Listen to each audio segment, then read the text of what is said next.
I spend my summers working as a camp counselor up in the remote northern parts of Manitoba, Canada. On the night this specific event took place, I was out on a camping trip with a group of 10-year-old boys near the same lake our camp is based around. Like usual, we paddled out to a spot across the water and set up camp for the night. I was with another counselor named Brad, and we took turns keeping an eye on the boys as they splashed around in the lake, built makeshift forts, and played games in the woods nearby. We made dinner over the campfire, shared stories, and toasted marshmallows. Just your average Canadian camping trip. Sometime around 9:30 p.m., I told the kids it was time to hit the sack. They headed to their tents, which were pitched a short walk up from the water's edge but still within view from the campfire area. With the kids tucked in for the night, Brad and I were sitting down by the shore, chatting and smoking while we stared out into the pitch-black lake. We were winding down, planning to head to our tent soon, when something happened that still makes my skin crawl. We both noticed a dim light slowly drifting toward us just above the surface of the water. It moved steadily in our direction, and we quietly wondered what it could be. After a minute or two, we saw that it was a lantern fixed to the front of a kayak. Someone was paddling toward our campsite. Now, it's worth mentioning that part of our camp training includes how to manage unexpected visitors when you're out in the woods with a group of kids, especially since we use public land. I was ready to politely explain that we were with an official youth camp and ask the paddler to choose another spot for the night. But when I got a closer look, I froze. The person in the kayak was a woman, probably in her mid-60s. Her hair was long and gray, and it dragged along the water as she moved closer. Her skin was leathery and weathered, her face deeply lined. It was hard to see her eyes under all the wrinkles, but when she looked at me, it felt like being stared at by something not fully alive. When she opened her mouth, I saw she barely had any teeth. "Are all your little ones tucked in?" she asked, motioning toward the tents up the hill. I didn't know what to say at first. I was stunned and honestly a little scared. I finally told her the kids were all right and that she needed to move along. She gave a strange smile and said, "That's good, just the way it should be for tonight." Then she turned her kayak around and paddled slowly back into the blackness. At that point, Brad and I were completely rattled. It wasn't just how ghostly and frail she looked. It was her question about the kids that really got to us. After checking on the boys, we sat back by the fire, each holding a hunting knife just in case. About half an hour passed, and then things took a turn for the worse. Across the lake, another counselor named Megan was out with a different group of kids around the same age. She texted me something like, "Hey Ben, cut it out. This isn't funny. My campers are getting spooked." I immediately called her back and told her I hadn't been anywhere near her site. I also explained what Brad and I had just experienced. Megan told me that one of the boys in her group had unzipped his tent to go to the bathroom and saw an old woman with long gray hair standing near the lake, arms stretched out as if she was waiting for someone.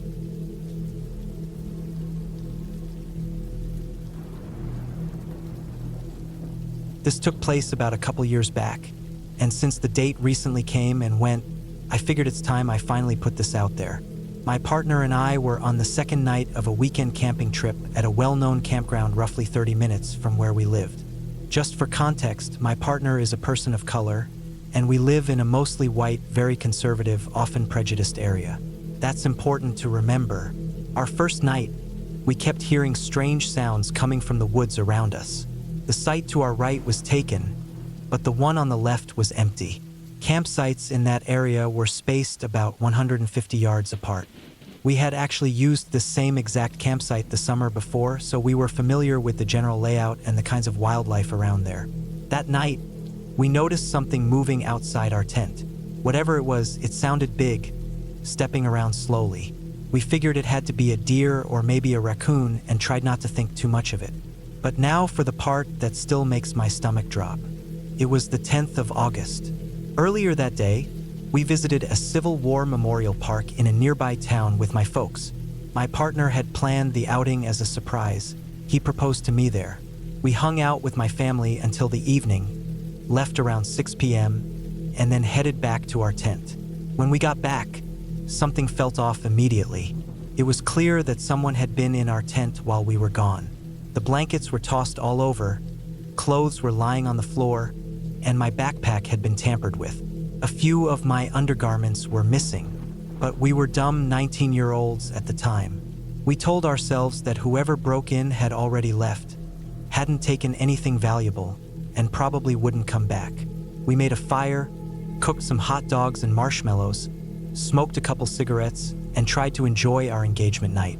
Around 9:30 p.m., we put the fire out and climbed into the tent, planning to spend the rest of the night there in private. Nothing loud or wild, just enjoying the moment. Right after we were done, we started hearing noises again.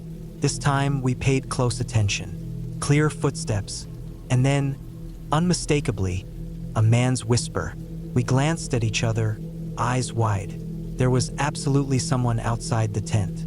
We both went completely still and listened. Footsteps again, then more whispering, this time from another voice. There were at least 2 men outside. It was like we both thought the same thing without speaking. My partner said he had to use the restroom, and I quickly agreed. The bathrooms were on top of a slope, maybe a 3-minute drive from where our tent was. Most people who stayed on the lower lots, like ours, would drive their cars up. And here's the part that keeps me awake sometimes. As we were getting dressed, my partner turned on the lantern inside the tent and put on his compression top. That's when a man outside the tent spoke. "What are you two doing?" His voice cut straight through me. It wasn't loud, but there was something incredibly threatening in how he said it. Slow, amused, sinister. He was clearly talking to us, and from how he said it, he had been watching through the walls of the tent. Again, we were dumb teenagers, so we didn't call the police. Instead, we decided to run for it. My partner grabbed his pocket knife and his keys, and we bolted out of the tent together. As we sprinted toward the car, we heard footsteps chasing us, fast, and then turning sharply and running the opposite way toward another site. When we got to the public restroom, we locked ourselves inside and tried to figure out what to do. Maybe we could sleep in the car, or maybe we could drive to a diner or hotel. After a few minutes, we came up with another idea. We headed back down to the tent to grab our stuff. By then, it was close to midnight. We didn't even pack properly. We yanked the tent down with most of our stuff still inside, grabbed our camping chairs, and loaded it all into the back of the car in maybe 5 minutes. Before leaving, I jumped out near the main road and grabbed the little wooden name sign from our lot's post. It had my full name carved on it, and I wasn't about to leave it there. As we pulled away, I looked back toward the woods. That's when I saw them. 2 tall white men stepped out from the trees, right into our old campsite. I instantly recognized them. They had driven past us earlier in the day more than once, giving us hard stares and mumbling to each other. One of them had on hunting camouflage from head to toe. The other was wearing a tank top with a Confederate flag on it. Both were holding large hunting knives, unsheathed, and looked like they were ready for something. They saw our headlights and turned. One started coming toward us fast, but the other grabbed his arm and stopped him. I made eye contact with the man in the camo. He grinned at me, slow, wide, absolutely chilling, and shook his head as if he were disappointed we got away. We took the long way home, driving random back roads and turns to make sure no one was following us. Once we were sure we weren't being chased, we called my father to let him know we were on our way. When we arrived and told him everything, he just said we were probably overreacting and shrugged it off. So I never brought it up again until now. I'm absolutely sure, to this day, that those men had something horrible planned for us. That it was because of who my partner is. The campground wasn't busy, and as far as I could tell, my partner was the only person of color anywhere around that whole area. Those same 2 men had been keeping tabs on us all weekend. The flags on their truck, the shirts, the way they circled. None of it was by chance. Even now, just thinking about how close we came to something awful makes me break out in chills. I don't know how we got out of there unharmed, but we did.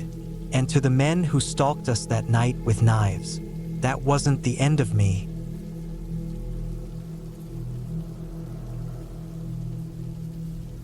The best version of myself? Let's be real for a second. Asterisk, it was a weight loss camp, and it was just as awful as you'd think. Tasteless meals all day, constant workouts, and staff who didn't seem to care at all.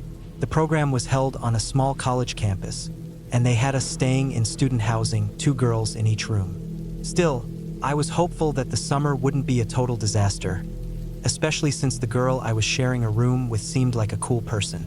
Let's call her Jenna. We liked the same things and even had similar clothes. Felt like we'd get along great.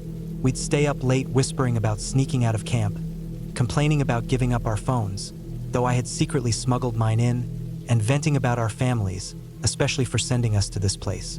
What shocked me most was that Jenna didn't even seem like she belonged at a weight loss camp. She was in pretty good shape. Her folks had signed her up for the full summer. Mine had only enrolled me for 2 weeks. By the second day, another girl I'd become friendly with pulled me aside and gave me a warning. She said Jenna had problems, serious ones, that she had been in a room alone because no one wanted to bunk with her anymore. I brushed it off, assuming it was gossip and that the other girls were just being mean. That afternoon at lunch, Jenna seemed upset with me. I couldn't figure out why. So when I got a moment, I asked her what was wrong. She exploded, said the girls here were all cruel, and asked if I was going to ditch her too. She started going off about a former roommate who bailed after getting in with the popular girls and supposedly told lies about her to fit in. I bought her story. We kept hanging out, and only now do I see how she was subtly isolating me from the others. Toward the end of my first week, the camp planned a group walk to the city pool. It was a big deal since it was burning hot that week and we were only allowed to go once every 7 days. Jenna and I were excited. When we arrived, we hurried to grab a couple of chairs and dropped our towels there. Since she'd been at the camp for months, she didn't need to take the swimming test. I, on the other hand, had to. They pulled all the new arrivals aside for it. It only took about 20 minutes. I passed easily. I'd been on the swim team. I dove in afterward and was lazily floating around when I heard someone calling my name. I looked up. It was Jenna, standing at the edge of the deep end and waving me over. I swam to her, asking what she needed. She said she had something to show me. The next thing I knew, her hands were around my throat, and she shoved me beneath the water. I could swim well and hold my breath for a while, but nothing had prepared me for that moment. Panicked, my mouth opened to scream, and water rushed in. Somehow, without thinking, I kicked with all I had and managed to push her off. I shot upward and swam as fast as I could to the edge of the pool. I pulled myself out, coughing, gasping, and completely stunned. I looked back. She was still standing there, just staring at me, not moving. I grabbed my things and sprinted to the nearest bathroom, slamming the door and calling my mom. I was crying, shaking, trying to tell her everything, but it was clear she didn't believe me, not entirely. I stayed in that bathroom until it was time to head back. I didn't let the camp leader out of my sight on the walk home. As soon as we arrived, one of the staff, a woman I hadn't met before, took me aside. She was aggressive, said I needed to hand over my phone. I denied having one and asked why. She said my parents had contacted them about an incident I had reported, and that I must have called them. Thinking fast, I said I'd borrowed a phone from a stranger at the pool. They accepted the excuse. I was told I'd be assigned a new room the next day, but that I had to sleep one more night in the same room with Jenna. I begged them not to make me. I asked if I could sleep on someone's floor, anywhere but there. They said I was being dramatic.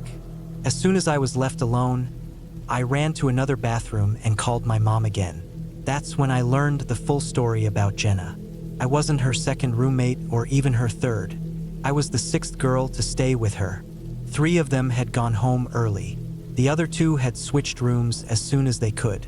All of them had told the staff about Jenna being violent or unstable, but the camp wouldn't take any action. They kept saying she was just a troubled teen who had a hard time making friends.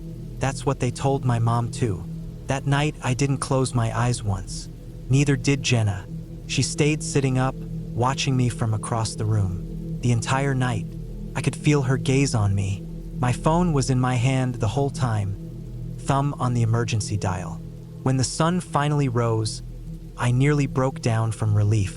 Later that day, I was moved to another dorm across campus. Somehow, while I was carrying my stuff, I slipped and fractured my foot. My parents came and took me home. I left with a cast and a lot of pain, not just in my foot. Even now, years later, I struggle to live with housemates. Making friends isn't easy anymore. That summer did something to me I can't fully shake. So, Jenna, wherever you ended up, I hope we never run into each other again.